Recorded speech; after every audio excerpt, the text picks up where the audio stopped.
ازيكم حبايبي؟ عاملين ايه؟ يا رب دايما تكونوا بخير. قبل ما نبدا الفيديو بتاع النهارده واقول لكم انا عملت غدا ايه النهارده، ونشوفه مع بعض، تعملي لايك، دوسوا لايك علشان ما تنسوش، ويا ريت تشاركوا الفيديو على صفحاتكم عشان يوصل لعدد كبير من الناس. تمام.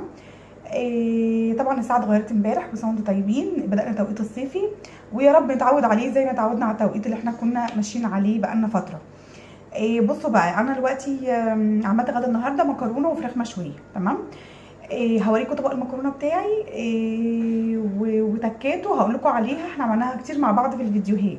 عشان الناس تيجي تقول لي فين الطريقه، ادخلوا عندي على القناه هتلاقوا كل فيديوهات الاكل بانواعها بالطريقه بتاعتها بالتفصيل.